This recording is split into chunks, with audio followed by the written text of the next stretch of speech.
Hey guys, welcome to the channel, and we're back with another sit and talk. We said in the last video we were going to try and increase the number of sit and talks we did and be more regular and more regular and more regular.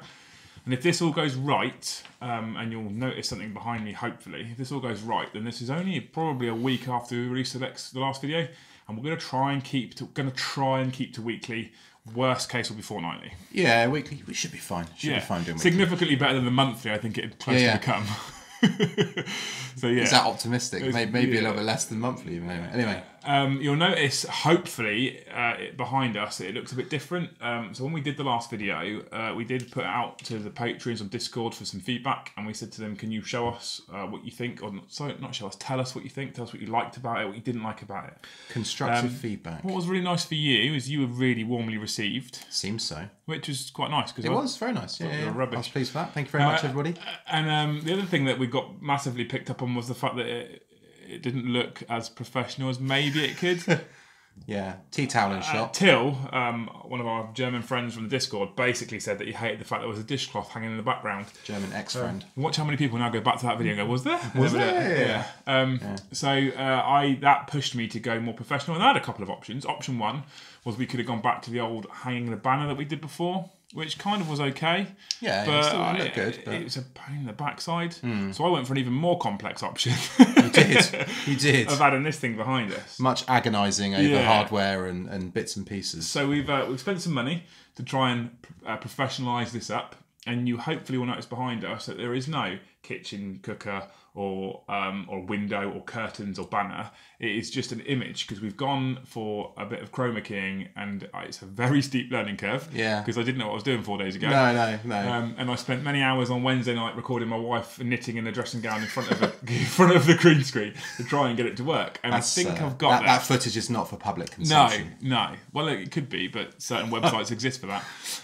Well. Yeah, I'm not sure you'd last very long if you did that. Project a casting couch behind her. Yeah. So anyway, we've gone for a professional look. On. Now you'll hopefully see through this video that we'll cycle through some images. I'm going to keep it basic for now because I'm learning. Mike and I were just chatting, and what we're looking at doing in the future is when we talk about certain things, community releases, new rules that are leaked on the community page, not leaked by the community because that's naughty and we don't want to get on GW's bad side. No. But stuff that's been brought out by the community page before the codex goes live, all that stuff that's out there in public domain released by GW. Teasers. Yeah. We can project that behind us so you guys can see it as we're talking about it. That goes even further. If we're talking about an army that we're building, painting, playing with, we can project that up there. If fans, patrons, viewers, subscribers send in their armies and we talk about their armies in the future, we can project their images on there. So there's lots of stuff I'm hoping I can do with this. Otherwise it was a complete waste of money just for something fancy in the background. So there's a bit of a channel update for you as our intro. Welcome to our green screen. The constantly evolving Warhammer channel. Yeah, now it's very basic at the moment. I'm having minor issues with shadows. You might see it, you might not. I don't know how good I'm going to be able to remove all these shadows in post-edit. But this is a steep learning curve, and I haven't got as much perhaps as I need right now to make it spot on. But I'm not Hollywood, so I'm okay with it for now. It's a work in progress. Yeah. And it's better than a dishcloth. Yeah, definitely. So, definitely. Never say never. The dishcloth may be back at some stage. Quickly, our week since the last video. So we're now filming this on Friday, and we filmed the last one on Sunday. So we've had 5 days apart-ish. It's been tough. Yeah, it's not. I don't like it. He's cried a lot. Yeah, and sent you lots of FaceTime videos. Yeah, again, not for public consumption. So I had a Monday, Tuesday, Wednesday off, and I've gone on a bit of a build rampage. The Thousand Suns have been posted today. The Rubric Marines have. They've been posted today. So now I need to pull my finger out my backside and paint some characters. But I've also just paid for a tournament that we're going to in October. So Warhammer and Deployment Zone are supporting confrontation events. A guy called Ricky runs that from Portsmouth, and he's got 3rd confrontation in October down in Portsmouth. That's an 1,800 point event. Okay. And originally, my intention was to take the Eternal Slaughter because they're quite well known now-ish. Because they're quite bespoke and they're quite obvious. Oh yeah, definitely. And I changed my mind. They're a bit of a channel hallmark. Well, of course you have. You're Liam. So the wind changed. Yeah. So what I decided to do was go, let's have a look at the restrictions for how you build your lists in this tournament, which I did. And quite free and easy. Yeah, a quick read. They're not as restrictive as No Retreat. No. Well, which very few things are though. Which I'm obviously flying out to in 2 weeks' time. So I was in that kind of mindset. And he's got a maximum 1,800 points, an odd number, but hey, no duplicate detachments, no Forge World, must share 1 keyword across the whole army. All beta rules and FAQs are in play. And I bring that last one up on purpose because that's the topic we're starting with in a minute. Indeed. And I won't talk through the list now. Maybe that's a different video altogether. Maybe we'll get onto it. I don't know. But I went, okay, there's some definite scope for some abuse here. Yeah. And I've tried to do it, and it's not my normal forte. But I think I've done okay. Yeah. Anyway. It's going to be a bit of a change, isn't it, William? Thanks for that. It's only Sam. It's only Plasma Sam that causes me the problems, really, and the Blood Angels, for that matter. Almost every other game I played with a Slaughter, I've won. So we'll not go into your win record. No. So yeah, that's what I've been doing in the last week. So I've then built this list on Battlescribe. Other apps are available, and now I'm putting it together because I have all the models already. And I did restrict myself to stuff I already owned. Yes. So I wasn't going to buy anything new for it. Yeah, which isn't as restrictive as it would be for most people. No, because there are a lot. Unless you're talking about everything you own that's painted. What I have, So what I have done as well is I've purposefully picked almost grey shame. So pretty much everything I've picked is built, base coated and base sprayed. Yeah, and that's it. Okay. So it will force me to paint stuff that I haven't needs a bit of tighten up. Yeah. Not that you'll see them on the channel anytime soon because it's not what I would call a narrative list, and we tend to stick to narrative. Because you're a mucky pup. Yeah, but we'll talk about that maybe in another video. Yeah. Okay. Cool. Your week. My week in the hobby. Nothing. Not much. No reading. I've from our last tournament. The Warhammer tournament. Yeah. I got some goodies, mainly revolving around this. So I've been reading up what I want to do for my next amazing. Army. The green screen will definitely remove that. Oh yes, brilliant. So Drakari Codex. Yeah. So I've been reading up a bit on that, looking at what I want to do. I think I might try doing homunculus covens. I love homunculus covens. Really tough. I love homunculus 4+ invulns everywhere. I love the narrative behind it as well. Yeah, if you go Prophets of Flesh, everything's got 4+ invuln. Great, love it. We like that. So, which is kind of sucks in a way because pretty much everything I got was witches and cabal. In fact, it was all witches and cabal. So I'll use the cabal.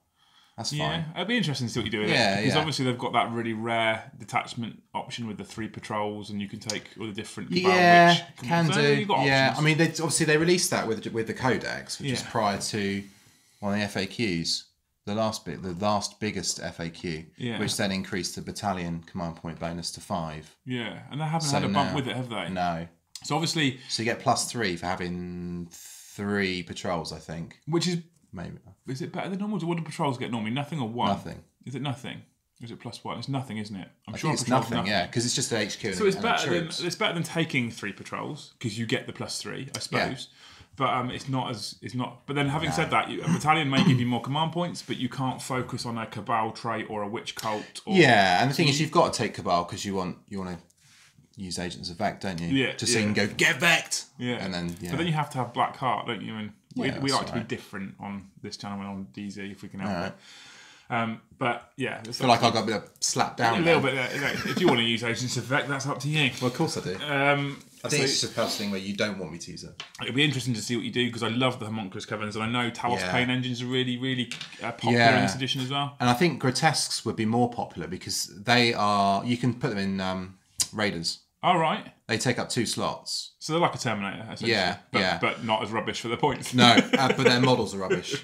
So there's no variance anymore. So I think if you're going to do a nice looking army, you got to do a bit of kit bashing. So maybe some rat ogres or something like that from Sigma. Because you just need some big hulking monstrosity and then give it a weird head and this is it. A hulking monstrosity with a weird head. Yeah. I thought myself short. We'll just take a 3D scanner view and bung it through the 3D printer. Yeah. It will horrify all the children. So you've been doing lots of reading on the Drakari. Yeah. What do you think to it? Because I think they're probably one of the strongest codexes that currently exist. Yeah, top tier. I think they're the most powerful single codex of the Eldari, I think. Yeah, definitely. Oh, of the Eldari, yeah. The Eldari, yeah. Maybe not as powerful as, I don't know. I think they're running for the most powerful, maybe. They're definitely up there. Yeah. I would maybe, if I was going to go single faction codex, because obviously as we see at tournaments, we'll probably talk about this in a bit, soups are the most popular, for winning. And I would argue that Astra Militarum as a single codex, single faction, may be up there as well. It depends on the missions though as well, because I don't think they fare so well with the Maelstrom things. I mean, like ball control, I don't think really is, from what I've seen, it's kind of sit at the back and just... A lot of it is gunline stuff. Yeah, but so then you don't need to worry about capturing objectives if you've got no opponent left. Well, that is true. But again, there's a lot of inbounds out there. There's a lot of tough armies. So interesting, cool. So you've been doing. But I think Drukhari again are really powerful. They're doing really well in a lot of tournaments that I've been seeing. So Lawrence did a teaser on the No Retreat group so last Sunday when we filmed. I don't know if I mentioned this before when we filmed, but last Sunday was the deadline for submitting your lists, and everyone was interested to see what Lawrence was taking. Obviously, because he's the reigning champion and he's won it more times than I think they've had the event. Oh yeah. And he teased this Drukhari list, and it was vile. Yeah. It was three Void Raven bombers. It had 6 of the Venoms. It had 3 blaster squads of whatever they're called. Kabbalite warriors. Yeah, so you've got the Kabbalite warriors with blasters, and then another squad of Trueborn. So they have more blasters essentially. Oh, okay, yeah. God, it was just a disgust, and 3 Ravagers with dizzy cannons. Yeah, it was just disgusting. The 3 Ravagers with an Archon as a and vanguard. He obviously promised Blackheart because because of the stratagem Agents of Vect. So and everyone went, oh no. Basically, the whole group went, oh, well, he's won this one then. But actually, interestingly, he's taken Grey Knights, which is an amazingly brave decision to do. No. Yeah, 100%. He's taken Grey Knights, and everyone's gone, what? And he's taken Grey Knights. Smite spam, then, surely. And he's also promised that he's only taking 1 Grandmaster and Nemesis Dreadnought armor. I don't know what he's doing. He's up to something. Lawrence, you're up to something. Smoke and mirrors. That can't be right. But what people are nervous about in the No Retreat group, because the event's September the 21st, 22nd, 23rd, that weekend. And what people are nervous about is that Games Workshop have obviously announced that the new FAQ is coming. Whether it will be in the form of a chapter approved, I assume it is. There is a new FAQ coming. Obviously, we've been playtesting the beta rules. We haven't done it so much on film battle reports because I try not to do beta rules and film battle reports. I know a lot of channels do because I want to stay current. And the reason why I don't is because, as they've shown with the last one, they can change quite dramatically. Yeah, definitely. So the Smite nerf was one of the beta rules previously, and then when it came out, that wasn't the case for Grey Knights and Thousand Suns. So I try and avoid them for that reason. Other channels try and embrace them and playtest them. But it's a funny thing, actually, because a lot of the tournaments and stuff just play the beta rules. Yeah, they do. I think most of them do. They just say they basically just take it as that's the rules. It may get changed at a later date, but we'll just take it as what it is now. And I think for me personally, on Warhammer and on Deployment Zone, I think I might start adopting that. So Winters will start doing it on Deployment Zone as well. So, and we need to kind of be the same because we're the same channel. So I think we're going to start adopting that ourselves. But we've obviously got the 2 beta rules that have been in practice and in play so far. Yes. Which is the Battle Brothers rule, I think it is, whereby it states basically that your detachment has to be combined or comprised of a single faction keyword. Yes. That isn't Aldari, Tyranids, Imperium, Chaos, and I think that might be it. I think so. And then the other one that they've got is that you can't deep strike on turn 1 unless it's within your own deployment zone. Which sucks for my nids. Big time, but you can deep strike from turn 2 onwards, and I have my own issues with that one. So in some ways, that's a bit of a blessing in disguise, though. It can be, because if you hold it back, you don't lose it. You don't stick it all in there straight away, and then it's interesting. And then you're spent. And it also, to be fair, it does stop people from dropping stuff down on turn 1 and deleting one of your favourite units before you've even had chance to move it. Yeah. So I kind of get it to some degree. Yeah. But it also hurts some army. So Blood Angels, right?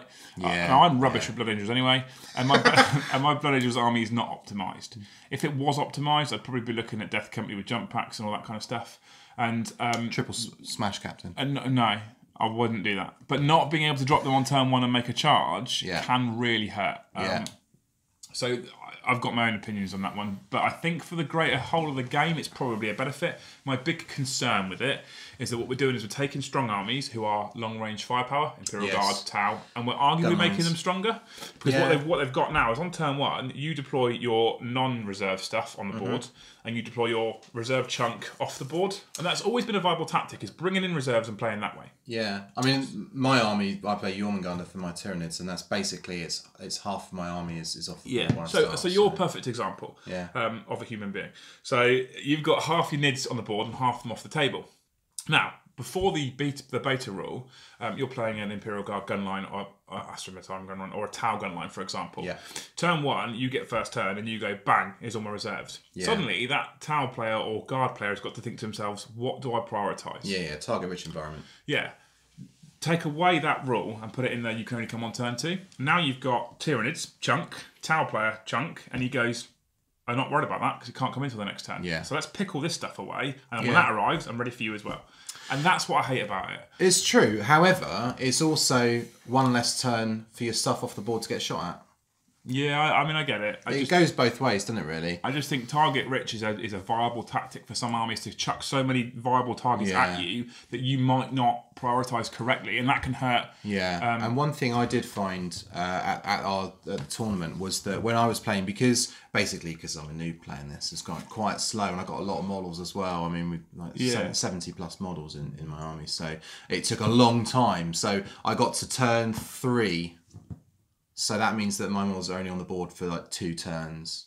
Yeah. So you don't get much for your points because you only get to use them twice instead of 3 times. So if you deploy everything on the board, I mean, particularly if it's a Imperial Guard gun line, Astra Militarum gun line, I should say, then they get to fire everything right from the get go. But I also think, for me personally, that. So actually what we'll do is we always promise that we do an intro and outro and 2 topics.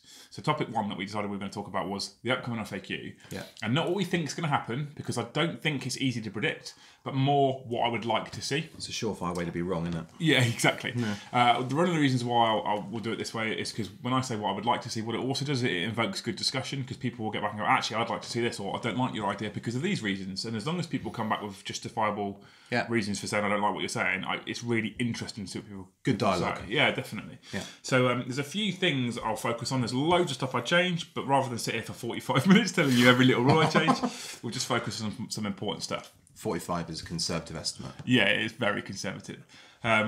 So the first thing I wanted to see, something I've been chatting to Plasma Sam about actually, and that is a restriction on what access you have to relics and stratagems. Okay. So we spoke about this before. So take the current Imperial soup armies. So one popular build. Now, I don't want to discourage soup, right? I know a lot of people, this is very controversial. Sure? This is very controversial for a lot of people. But I like the idea of soup that is narrative. So, yes. If you have an Imperial Knight, for example, a small squadron of elite Space Marines and a load of Imperial Guardsmen, it kind of fits the narrative. That's narrative, of course it is. Yeah. So I'm okay with that. I don't care that those Guard are feeding batteries to the Marines and make those Marines more elite. I don't mind. I do care if they're 3 Smash Captains, but not if it's like a squad of, or 3 squads of Primaris and a Lieutenant or something like that, and then the rest of it's Guard. Because I think they worked out that the recent tournament at Nova, I think it was the not the Invitational, the Open, they count out the number of Blood Angels Smash Captains, and it was something like 3 times the number of captains there are in the Blood Angels chapter in the canon. Yeah. Just in that tournament. So, it's a bit silly, really. But the thing is, as well, is I don't want them to nerf Smash Captains, right? That's controversial for me, because you then take a codex that has found that it's relatively weak, because Blood Angels Codex on the whole is quite weak. Yeah. I'm not saying it's a weak codex, but on the whole, when you compare it to Drukhari, it's not that strong. It's not tier 1. And what you can do is, what people will do in the codexes that are a bit weak, normally is find a couple of good units, a couple of diamonds in the rough. Sure. Smash Captains fall in that category. So they're a diamond in the rough. They're a good unit in an average to poor codex. If you nerf a Smash Captain, you kill Blood Angels players. This is true. And that's not... We don't want to do that, because we want Blood Angels players to play with Blood Angels. Yes. Right? So rather than nerfing Smash Captains, there's other workarounds, I think. So for starters, say you take what I've just said. So you've got Imperial Guard, Astra Militarum, and Space Marines. Yeah. Now, I'm giving you a narrative example, and what we've seen at Nova is that we don't see narrative examples. So we see a massive Imperial Guard Brigade stroke battalion for command point farming, essentially, and a battery. We see Smash Captains in a Supreme Command detachment, and we see a Knight Castellan. Yeah. Which I think normally has been proven to be House Raven, because they've got a stratagem whereby they can reroll to hit rolls of 1, to win rolls of 1, etc., etc., etc. Yeah. So you get rerolls every turn. So when it gets back up again as well. Maybe, yeah. Is it Raven? I don't know. Tell us. There's definitely a stratagem in Raven that Sam's showing me. I can have a look in a minute when you're talking, which you spend a command point or 2 command points, and it gives you loads of rerolls per turn. Then you've got your Smash Captains in your battalion, and they've got relics from the Blood Angels book, and they've got Warlord trait from the Blood Angels book, and they've got other stratagems that they can have as well, which give them D3 additional attacks and give them death throws of death visions of Sanguinius, which gives them feel no pain, etc., etc., etc. And then you've got your Guard, which approve it, and it just gets a bit. Wow, you've literally picked, and I get why people do it. It's the worst kind of cherry picking. I've always said in this game, if you give them the opportunity, tournament players will expose it, and you can't blame them, because it's perfectly within the rules of the game. Yeah, and I think the thing is that in a competitive scene, there's not necessarily anything wrong with that, but you know, it's just these are the events where loads of people get together to enjoy the hobby together, and it's always that sort of cheesy list. It's not always. There is a debate here which will tangent off on ever so slightly, and I mean slightly, and that is tournament players, narrative players. A lot of tournament players will say, if you want to play narrative games, as in you want to bring your fluffy narrative-based list, don't bring it to a tournament. Because you will put it on the table and you'll remove it from the table. Totally. And I kind of agree with that, because you're going to a tournament. But if GW are making this move to hurt these super cheese powerful lists, which aren't auto wins but are as close as they're going to get, then they're clearly stating that they want everybody to be able to enjoy match play games, aren't they? Really? Yeah, well, that's absolutely. I mean, they want everyone to enjoy every element of the game if they possibly can. So one of the fixes I think would be poignant is to suggest that maybe going forward, if you have a super type list with 3 different detachments, 3 different factions. So you've got Astra Militarum, you've got Space Marines, you've got Imperial Knights. Yeah. When you pick your Warlord, so you get your command point benefits from all of them. I'm okay with that, not a problem. Yeah. So if you've got a brigade and you've got a Supreme Command detachment, you've got a super heavy auxiliary, you'll have your however many it is, 13, 14 command points, whatever it might be. But you only get relics and stratagem access from the one that is your Warlord. Warlord's faction. So if your Warlord is a Smash Captain, you get the relics from the Blood Angels book, you get the stratagems from the Blood Angels book. Not a problem. Yeah. But you don't get to do what you can't do then is you can't use the stratagem in the Imperial Knights Codex, which allows him to become a character who can take a relic. Because he's not your Warlord. So only that book. That way, you won't see people taking min units of agents of Drukhari just for agents effect in things and stuff like that. True. I think that's a really good way to start balancing that out and make people really think about who their Warlord is and what stratagems and relics. And what you won't see is I would like to think is you won't see the same relics and stratagems spammed in every list. No. So when you look at it, if you've got Blood Angels and you've got Astra Militarum and you've got Imperial Knights, you've got 3 books of stratagems, right? Yes. You've got 6 to 9 pages of stratagems. And you see the same ones. Yeah. Don't you? You do. I have to say though, I don't think that idea is going to change that. I think if anything, it's going to limit, because for instance with Drukhari, everyone will just take Cabal the Black Heart and have an Archon as their Warlord, because they want that stratagem, and then it will just limit the number of stratagems available to them, and then it'll limit the number of stratagems that anyone ever sees. So I see your point. And if people do that, what will happen, and they've shown that they'll do this already, is GW then nerf Agents Effect. Yeah, I know. Yeah. So and they'll do that. They'll do it as a 4+ at nullifiers, and they'll bring that upon themselves by everyone using the same strategy. Yeah. I mean, it's fairly likely they'll nerf it anyway. I mean, you never know, do you? It's just like if I think Drukhari might be wrong in that. There's a lot of Drukhari. What's the one I'm thinking of here? On the spot? Yeah, don't know. We'll put a little countdown timer now. We're going like countdown. Yeah, so it's detachments is the word I'm looking for. Yeah, so there's a lot of Drukhari detachments within the makeup. So the data they have about the tournaments is great now. So they'll count the number of detachments in total and then how many of each. So I think it's Guard is the most number of detachments probably. Because you can get a cheap battalion, which then smashes you 8 command points straight away. Absolutely. And it's the same with Drukhari because it goes into Yunaris as well. Yeah, of course. And you get Agents Effect. Yeah. One of the highest also is Tau. Is it? Yeah. Oh, I didn't know that. Because you can't mix them. Oh, of course. So it's only Tau. So. Yeah. There you go. And that's so the Tau is another interesting thing when you look at Smash Captains, because what do they do straight away? Commanders with Tau commanders. Nope, not having that. You can only have 1 commander per detachment. Which actually really hurts Farsight Enclave's list, who can't take Ethereals. And when you bear in mind that you can still do. Well, you can still have 3, can't you? It's no different. It's the same for everyone, isn't it? You can still have 3. You can still have 3 commanders because you have 3 detachments. But if you're going to take a battalion, you've got to have another Ethereal. You've got to have not an Ethereal, a Fireblade, pretty much, or another commander. Yeah, that is a bit harsh. You can't pick a commander. It's got you can have 3 Flyrants in one detachment. Yeah, you can have 3 Smash Captains. So it's interesting, and I don't know where I stand on this necessarily, because depending on the army's canon lore narrative, depends on normally how many of that type of unit HQ-wise you would see. Would you see 3 Hive Tyrants on a board commanding an army that is just 1750 points strong? Probably not. I think I will probably have 2. Yeah. A Shooty and a Stabby. Yeah. That's going to be their names as well. Oh, they already is Shooty and Stabby. Yeah.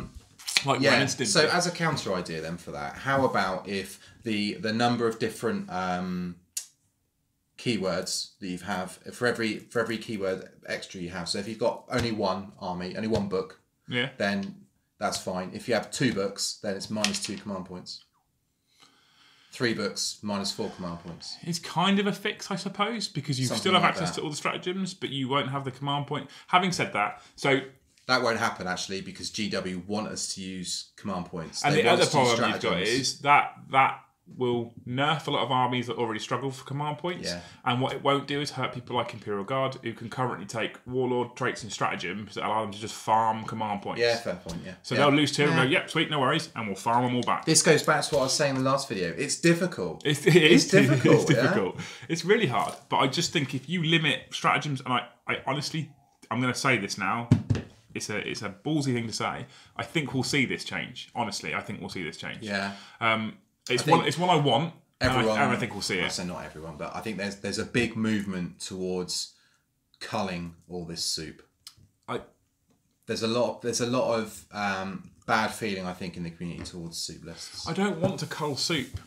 I just don't want people to be able to spam and cheese the strongest, powerfulest stratagems, relics, and warlord traits across 3 different books. Yeah. I want them to pick the book that they're warlords from and focus on those stratagems. If you read most of the codexes, not all of them, but most of the codexes have normally 2, 3, 4 pants stratagems that you just won't see. Yeah, because they're rubbish. Really situational ones, maybe. Maybe 3, 4 excellent ones, and then they have a bunch of good ones. I was reading the Adeptus Custodes book the other day. Yeah. And reading through their stratagems. If you take, and it's hard with Custodes because they're points cost, but if you take a well-rounded Custodes list, the amount of stratagems that could be good situationally, and not just like one of those rare situations that you'll never see, but situations you'll see most games. Yeah. There's so many you could use there that it's a shame that with Custodes you're normally limited to 8 command points. Well, I think it's the same with Knights, isn't it? Yeah. So, there's loads of great Knight stratagems, and they're really like narrative as well, aren't they? Like picking someone up and crushing the life out of them, but the other thing with Knights, across the field. And so one thing they did with Knights, which I would like to see with Custodes, and this is going to be very controversial, and I only like to see it because I like Custodes. So whether I think this is a good change for the game or not is a different matter. Probably a bad change for the game. But they changed Knights. So Knights came out and they had a rule that basically stated if you didn't take 3 models of the Titanic keyword, you got no command points. Yeah. And if you took 3 models of the Titanic keyword, you got 3. Yeah. Then they changed that with the FAQ. And basically, if you took 3 with the Titanic keyword, you got +6 command points, meaning a Knight super heavy detachment with 3 Titanic models got 9 command points. Yeah. Because you get your +3 for being Battleforged. Absolutely. And if you didn't, and you had at least 1 model of the Titanic keyword, you only got +3 command points. Sure. So suddenly, if you took 1 Knight and some Armigers, you still got 6, command points. Yeah. Why? Because the Codex is full of expensive command point stratagems, and they just made the change to battalions and brigades. Yeah. So it made sense. And I think a lot of people, basically, they're just saving their command points for rotate iron shields. Yeah, and it's boring. But then Custodes. You're talking Knights. But Custodes. You're talking a 1750 point list that's going to be containing 20 models. Probably not as many as that. Well, if you're not spamming bikes, sorry. If you're not spamming Dawn Eagle jet bikes, if you take a battalion of Custodes, So people at the moment, if you look at competitive Custodes, they don't take battalions, they don't take Custodian Guard. What they take is they take Dawn Eagle jet bikes, maybe Aloris Terminators, although we're not really seeing those at tournaments at the moment. No. And they take shield captains on bikes. So basically bikes, really. Some of them you'll see a Praetor drop in an elite slot because they can give buffs to other Imperial armies. Like, the Vexillus. So currently we don't see... And they're great with Guard as well. So we don't see Custodian battalions because there's not much of a benefit to them. You might as well take a Guard battalion and get the +8 command points, and then take the Dawn Eagle jet bike sort of thing and get some more command points if you can. And normally you won't see Dawn Eagle jet bike squadrons, you'll just see shield captains. Yeah, definitely. So maybe if they could make a change to the Custodian battalion that gives you some sort of benefit for going pure, because if you take a Custodian battalion, you're probably going pure Custodians, aren't you? Yeah, totally. You're not fitting anything else in that list. No. So I would, and people may disagree because they're quite strong now anyway. I'd like to guarantee that someone will. I would like to see a command point increase for Custodians battalions. I'd like to see and I've been smashed by Plasma Sam's Harlequin so many times now. Yes. I'd like to see a points drop for Harlequin players. In Kill Team, yeah. I'd like to see a points drop for players. A Harlequin's player with a fusion pistol, not a fusion pistol, just a Harlequin's Kiss or something, is basically the same points as a Space Marine. Yeah. Is it fair? Maybe it's fair. They've got native invulnerable saves and stuff. But you don't get a lot for your points with Quins, really. No, you don't. And if they fall over fast. Yeah, they're glass cannons for sure. So, so there's a couple of fixes straight away. I had more, but then I've got obsessed now with... I think we've probably run out of time, haven't we? We'll have to have a look, see if we can keep going. This will just be 40 minutes of you rambling on, and I'll be like, yeah, I want to talk about... yeah.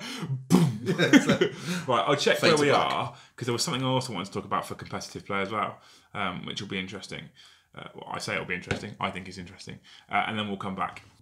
Right, so I did have one more change that I wanted to see. We'll talk about this one quickly. Just one more. There's loads, but this is one that's quite a big one for a lot of people, I think. Okay, go on. For competitive match play. This is controversial, I know, and it's even more controversial considering the tournament list I just wrote and sent you today. Yeah. I would get rid of, bin, delete, vamoose, completely obliterate Supreme Command attachments. Okay. What's the need for them? What is the need for a Supreme Command attachment apart from allowing people to spam the hardest unit in the Codex 3 times? What do we see Supreme Command attachments for? Smash captains, shield captains on bikes, hive tyrants with devourers. Oh yeah, wow. Don't know. Anyway, either way. Yeah. And you see the same. Yeah, totally. Don't you? So I think maybe even 3 Grandmasters in Dread Knight armor, etc. Oh yeah. That's nasty. I think we don't need that. Because what you end up doing is instead of seeing... It's certainly, I would say, it's very, very difficult to think of a narrative reason that you just have 3 HQs bolted onto the side of your army. And I get... There is one I can think of, actually. Sorry to cut you off there. No, go on. So, recent Space Wolves Codex, 3 Rune Priests. Because the Space Wolves... This is not very narrative, I don't think, personally. The Space Wolves have a pretty good psychic tree. So, 3 Rune Priests... gives you a lot of nullified psychic powers. And good psychic powers you can use. But you can do that without a Supreme Command attachment. You can take for example, you can take a battalion and a vanguard, right? Yeah. And that gives you 4 to 5, it gives you minimum 3, maximum 5 HQ slots. You can still do 3 Rune Priests. Yeah, you can. There's just attacks. You can, yeah.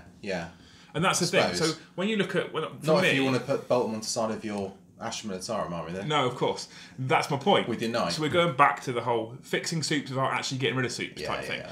So when you look at army composition, what should logically happen for most forces? Not for everyone, I understand, but you have like a pyramid type force normally, don't you? Yeah. So you have your HQ leader at the top, who's your big, powerful hero, and then you go down through your elites, down to your grunts at the bottom, which could be scouts or space marines or imperial guardsmen or gaunts or whatever. Yeah. And we don't see that pyramid for the same faction.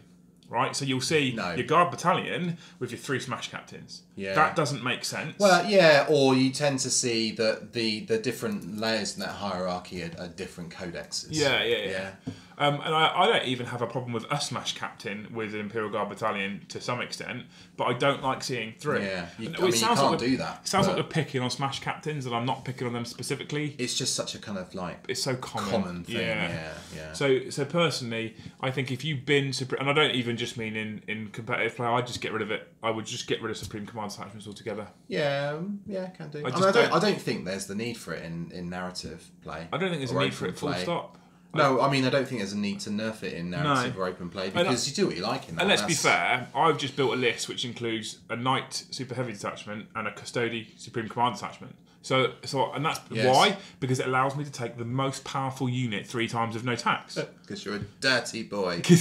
but I don't have a problem. And in all seriousness, I personally don't have a problem facing that in a tournament. Because I'm at a tournament and it's within the rules. Yeah, absolutely. I mean, you've got to expect when you go to a tournament. I mean, newsflash, it's a tournament. People want to win. Yeah. And if it's within the rules of the game, it's fair game because you could have done the same thing yourself. Yeah, if you wanted to. Well, of course you could. But if you take that out of the game and get rid of it, no one can complain because it's gone. Apart from the people that since 8th edition have gone and bought 3 smash captains. Yeah, and you just said no one can complain. Yeah. That as a phrase. It's just not true. No one should complain.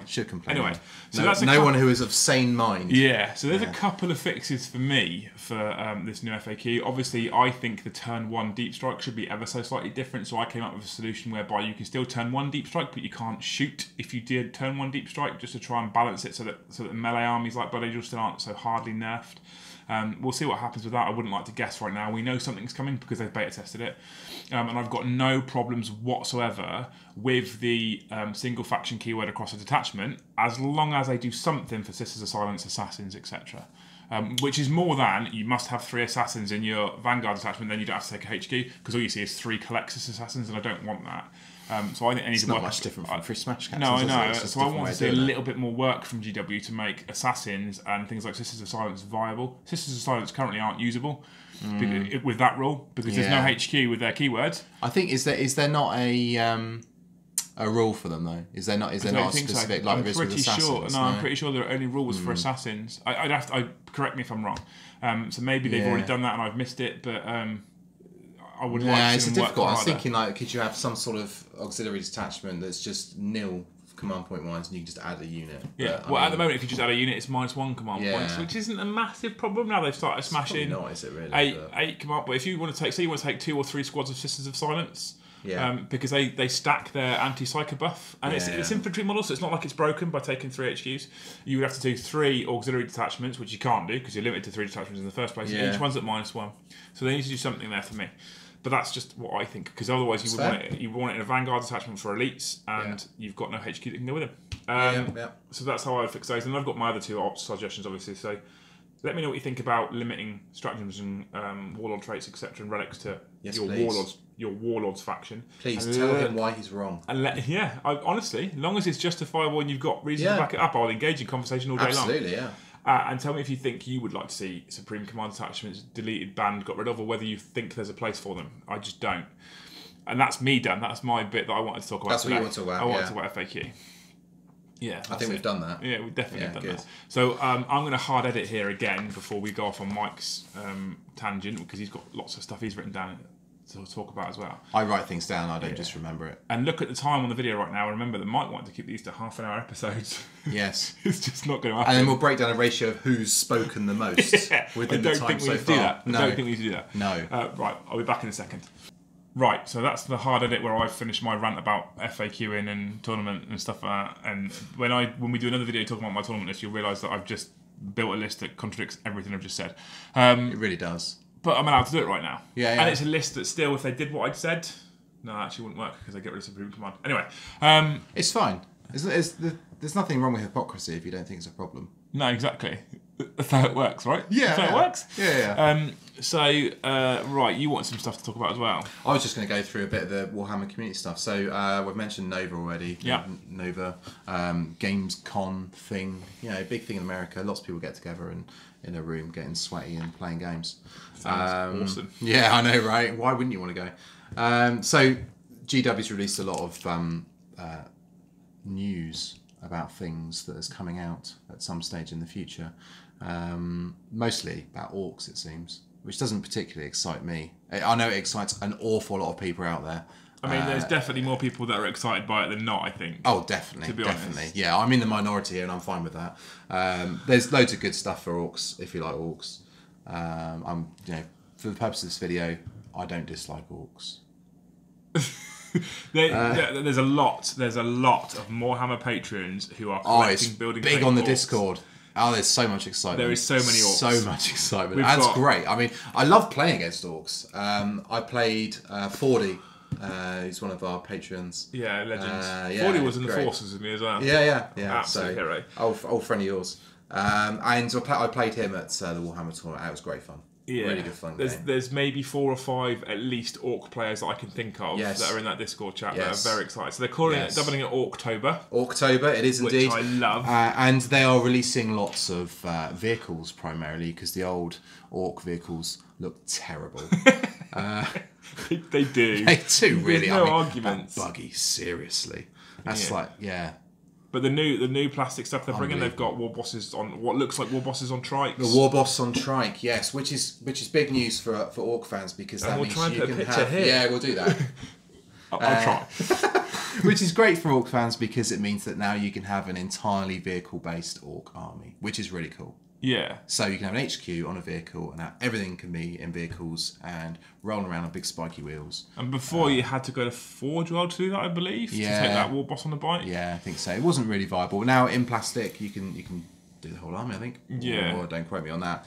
But yeah, loads of Orc vehicles, and in keeping with that, and so you can use those Orc vehicles, there's also Speed Freaks box set coming out, which looks like it's going to be X-Wing without the X-Wings, but with Orcs instead. Yeah. And do you know what?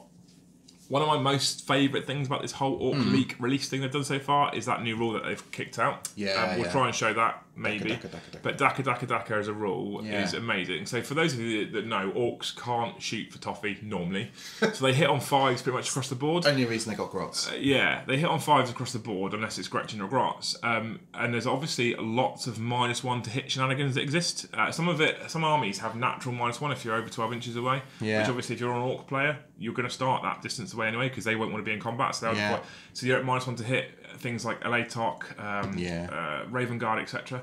And then there's other stuff out there that stacks. So if the Orc player's moving a heavy weapon, that's at -1, and then he's at so he can't hit. I mean, it's like against the LA-Tok, they basically can't hit him. So they can't hit. Basically, there's no point rolling any dice, and that sucks. If you get to the stage where there's no point rolling any dice, that sucks. An Orc player with any ranged weapons cannot shoot LA-Tok flyers, full stop, because it's -2 to hit. -2, yeah. Now they can. Dakka as a rule basically states that a natural roll to hit of a 6 is a hit. No matter what. And generates extra hits. It generates an additional roll to hit, isn't that right? Or is that just a natural hit? Yes. Yeah. Yeah. Hopefully the rules behind us and we don't know. Yeah. Well, you tell us, yeah? So, but anyway, just the pure fact that it allows a natural roll to hit, and I believe it generates another roll to hit, which not only means that they can shoot at stuff that they wouldn't be able to shoot at in the past, but actually kind of makes them pretty decent in Overwatch to some degree. Absolutely, yeah. Because obviously Overwatch is always natural 6s anyway, and now they could generate more and more and more. So they could be a stronger armour in Overwatch than other armies, which kind of fits the green screaming monster just pulling the trigger and spraying. Absolutely, yeah. So just fill the air with bullets. So I love that rule. So yeah, that's great. So there's loads of Orc stuff. I'm sure we're going to see more as well. So we're at the beginning of September now. We've got a few more weeks before October. There's going to be some more stuff, I'm sure. I think there's going to be some plastic infantry hopefully coming as well. I'm kind of hoping they're setting a precedent. So if you look at the Orc range, the boys are plastic and they're not that bad at kits. The knobs aren't bad kits. Their plastic kits are okay. The battle wagons are semi decent. The truck was okay. They had the killer cans and death dreads. I've always really liked the death dreads, and the killer cans have looked okay for quite a while. And they had a good sort of half of a range and a poor half of the range. And the poor half of the range are the war buggies, the war tracks, amongst other stuff. Now what they're basically doing is going, that poor half needs to get up to scratch. And they've done it. And there's a lot of model ranges out there with different armies that are in that same boat. Yeah, definitely. So if they're setting this precedent that all this fine cast type stuff that exists for NIDS or for Eldar or whatever, we're going to go, we know, and we will bring it up. It's not necessarily the fine cast, it's just, I think it's just the older sculpts. Fine cast. The really oldest The fine cast is the creation of the devil. I know you don't like it. It's not that I don't like it. And I have recently had some Eldar Rangers, and they are wonky. They are wonky. Just time in your company, or maybe it's because I'm so hot. They've honest melted. To God, I spend hours trawling eBay to find the metal versions. Yeah, I think your loathing of resin is probably a little bit over the top, but it's because you can't guarantee the quality of what you're going to get. And I think a lot of people have said, I mean, particularly with the whole era of failcast, you're receiving it and it's got holes in it and there's so much flash you can't tell what's real and what's part of the model and what's just not. So yeah, it's not great, but it is what it is, and it's going to take a long time to replace all of that with plastic. I don't understand the moulding or casting process. I do understand that building the moulds to produce plastic kits are more expensive than to build resins. I get that much.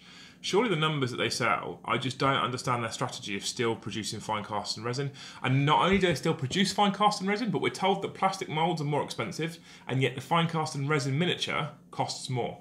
Yeah. Doesn't make sense to me. Yeah, I know. I suspect it's more to do with business strategy than it is to do with much else. And who are we to argue with a company that's done what they've done over the last 12 months? Well, exactly, yeah. They're obviously turning a pretty penny at the moment, aren't they? So, and that's good for all of us as hobbyists and lovers of the game. So we shouldn't moan too much. But the good news is the Orc model range is having a bit of an overhaul. Yeah, and it needs it. And it's for positive. And it's good. Yeah, it's great. I mean, I like playing against Orcs. I'm never going to collect them. I could pretty much guarantee I will never collect Orcs. That's on film. It is. I'm okay with that. That's fine. You can hold me to it. It won't ever happen. You're pretty much a white orc. What do you mean? Orcs don't even have facial hair. Well, I mean, we can change that. All right, yeah. Wakes up in the morning, completely bald head. Yeah. Literally like a cue ball. Go on. Yeah. Anyway, so orcs are coming. Great. Really exciting. Everyone's happy about that. Other things that were released at Nova. The thing that I'm most excited about personally is the Blackstone Fortress, which is a Warhammer Quest game set in the Warhammer 40,000 universe. Yeah. You didn't really know much about what it is. I knew nothing about it until you showed me that video before we started filming. Yeah. Embarrassing. So the little intro video, and it's just a little bit of narrative sort of stuff. But for those who don't know, Liam, Warhammer Quest, the Silver Tower, and prior to that was the something of Hammerhole. I don't know, but it's a sort of mixture between a tabletop war game and role playing. So it's basically it's Hero Quest in a modern world. Yeah. And you remember that because I showed you the Hero Quest video, which is one of my most favourite videos. The best thing about Hero Quest is they all know what it is. If you don't, go and search that on YouTube. Oh yeah, Bardic Broadcast. Pause. Just get rid of this video. Go and watch that. It's loads it better. Actually was when it started. I went, "What is this tripe? Who is this person?" Me? And then at the end of it, I was just chuckling away. Yeah, it's good. It's good. Very good. So anyway, Warhammer Quest is like Hero Quest, but more sophisticated for a more modern and sophisticated age. Yeah. So you pick a character, you do a dungeon crawl. So you go through it and you face monsters and stuff. You don't necessarily have to have a dungeon master like you do in D&D, but it's a kind of D&D role-playing-esque feeling to it, but with a board game. So the way I sort of likened it when you mentioned to me earlier, it's like narrowing down to Kill Team goes from being a 2,000 point army to maybe 6 models, and this is narrowing it down that even further stage to really investing in one person's story, essentially. Yeah, and you'd play it as a team, so you'd have, I think you can do it with 2 people if you want to, but it's better with sort of like 4, 5, maybe 6 people playing together as a team. So you do a dungeon crawl, so you start off the entrance and you've got to work your way through and you find treasure and maybe weapons and stuff as you go through. But previously these have always been in the Warhammer Fantasy or Age of Sigmar universe, and they are now going to release one in 40k.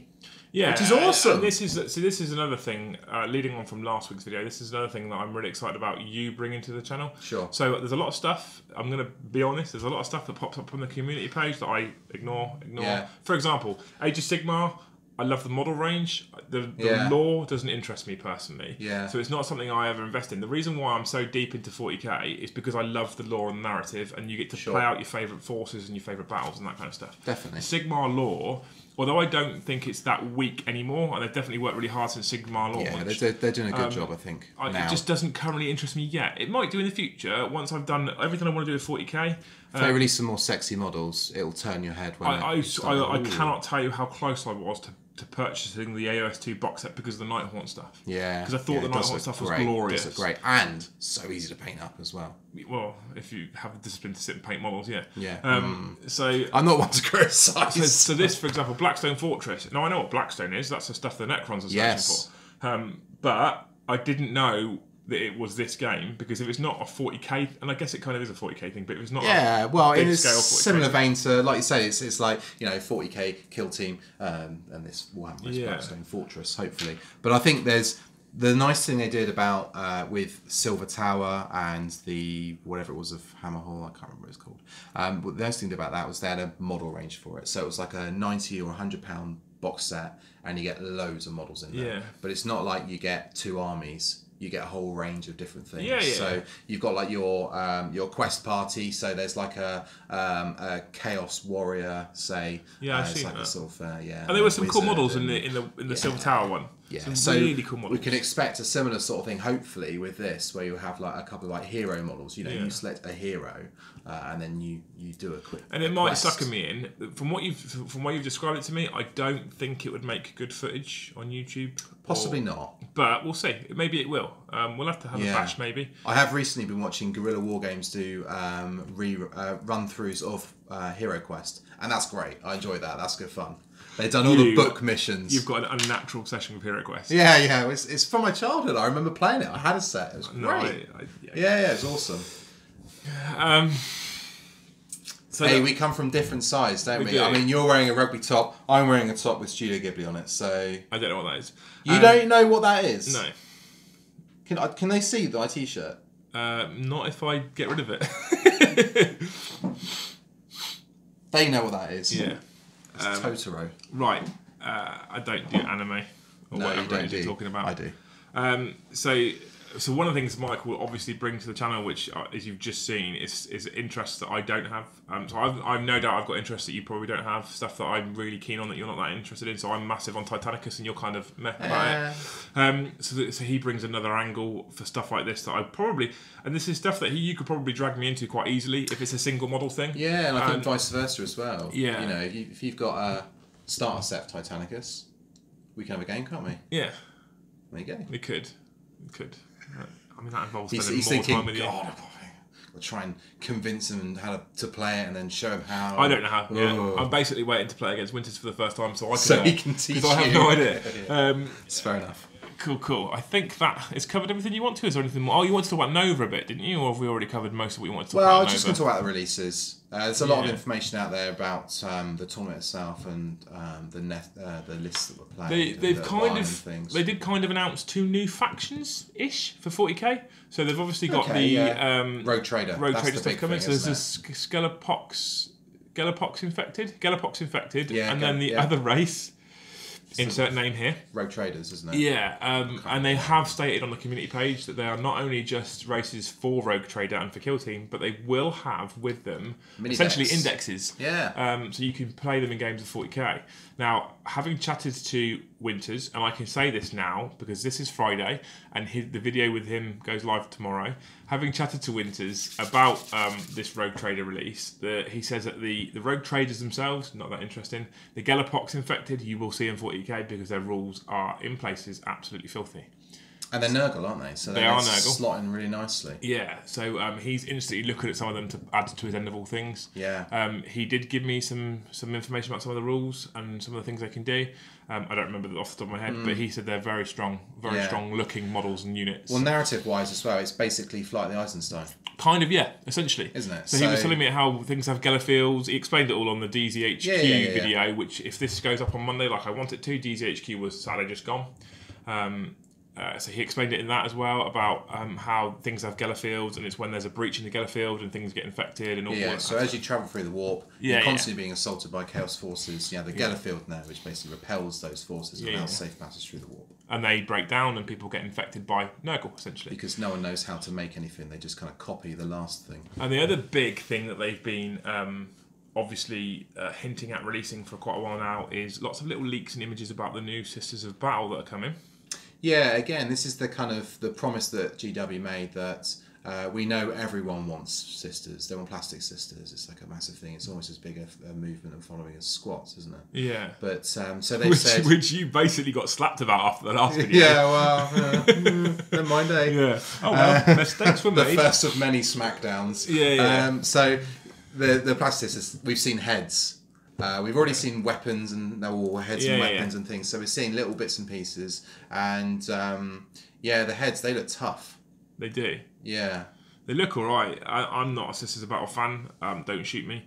But they definitely, they're working hard. And I believe we're going to see like beta rules within the chapter approved for the Degs of Psoriasis. So maybe that'll be the way that they start to incorporate Sisters of Florence and stuff. I don't know. That's right. They're going to get a mini Dex within chapter approved this year. I think it's a teaser. So basically, the main release is looking at happening next year. I don't think we'll see the models when chapter approved comes out. Maybe you'll see a couple of little models just to whet people's appetites.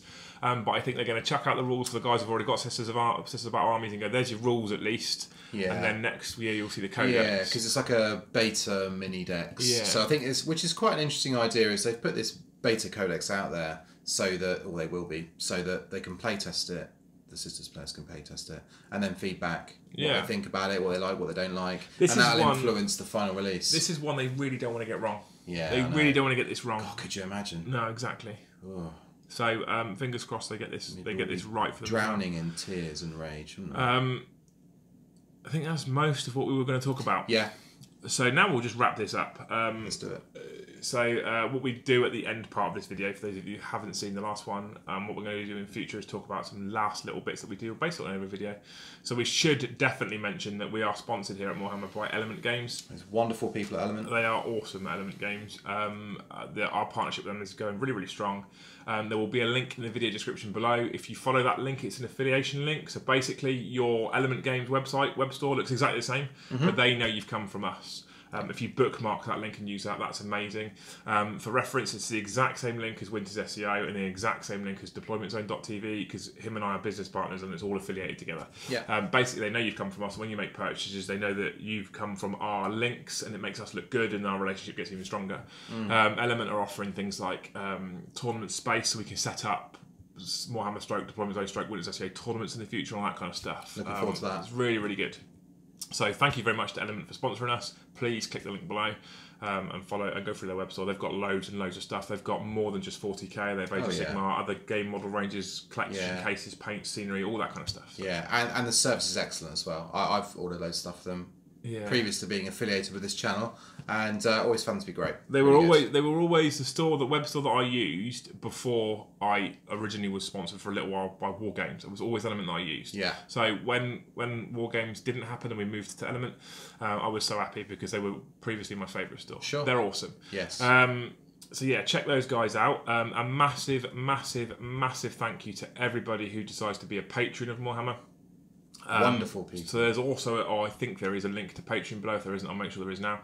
You probably would have seen it on the screen a couple of times. So you can make the decision to take pledges to the channel and support us financially, which allows things like this to exist as well. Yeah, definitely. But more importantly for me is the fact that it's a community. We have a Discord server, which is a very busy Discord server. Yes, with an amazing community of people, and people are sharing projects, painting projects, hobby projects, YouTube channels that are building, Instagram pages, everything. Yeah. It's an amazing place to be. And banter. Yeah, lots of that. Lots of banter. Since the last video that went up a week ago, we've had 2 new joiners who have stuck around and enjoyed it so far. So welcome to those 2 legends. Thank you.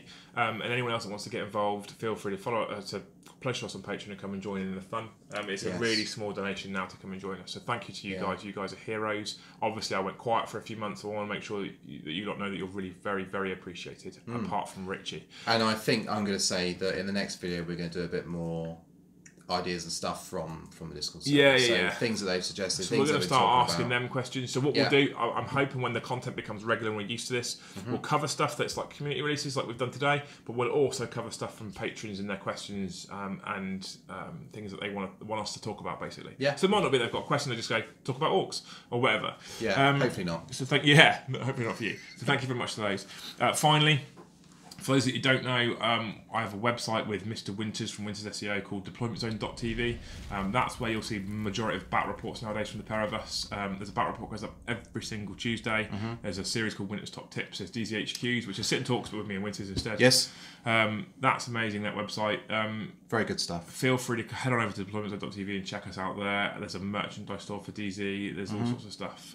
So that's good fun as well. I would say as well, for me being a noob to this, Top Tips is great. Windows Top Tips. I've learned a lot from that. Yeah, because a lot of people will be able to relate to you because you've just come back to the hobby because of 8th edition. So exactly.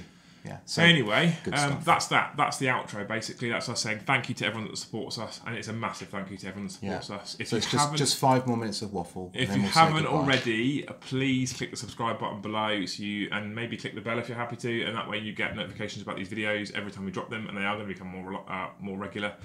Thank you to those of you that already subscribed. Hope you enjoyed this video, and we'll see you in the next one. Love you, bye. Love you, bye.